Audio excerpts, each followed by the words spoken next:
I'm theciaellis, and welcome to Grandma's Homestead. Alright, we are back down here at the church kitchen so that I can video with good lighting, and of course there's always the noise, but you guys are patient with me and continue to watch anyway, and I'm very grateful for that.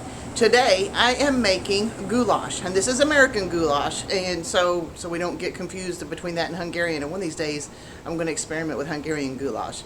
But this is a regular American dish. I saw that it is something that they had they fed people during the Great Depression, but it's also a dish that is served frequently, at least in the South, or where I was raised anyway.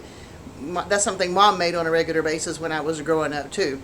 And so all it is macaroni and a tomato-based stuff and a little bit of corn. So let's get started, and I'll show you what we got. I've got my 93% lean ground beef.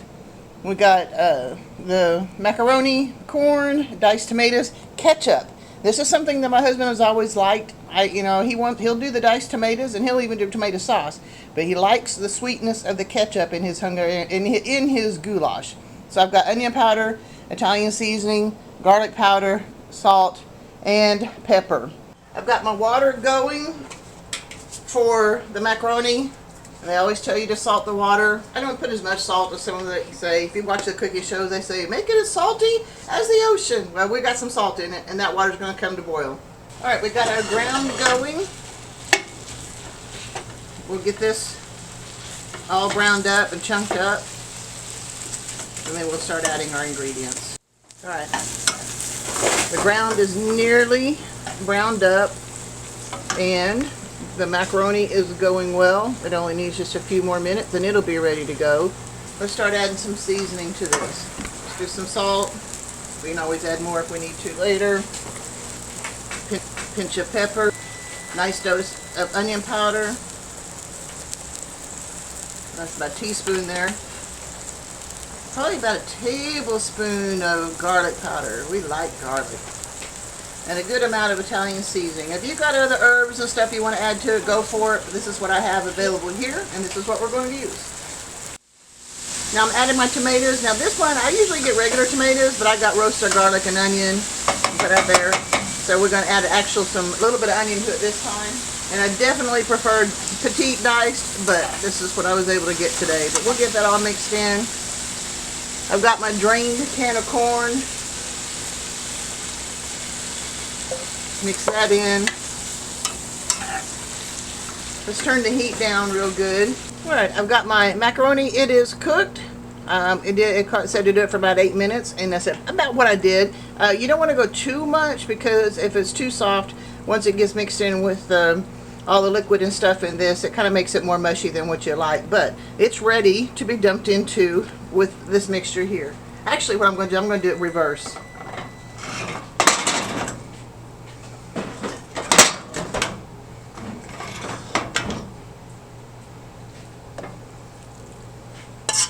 That way I know I've got enough room, because I'm going to be adding ketchup now for the rest of the liquids for this.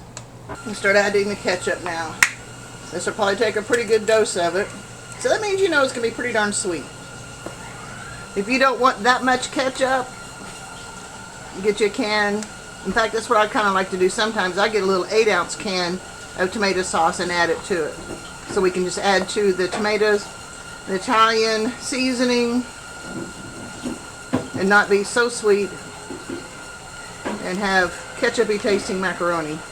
Alright, this mixed up about as well as it's going to be for a few minutes. I'm going to let this sit maybe on a very, very low simmer, or with the heat off, where you just have to monitor it, make sure you're not burning something.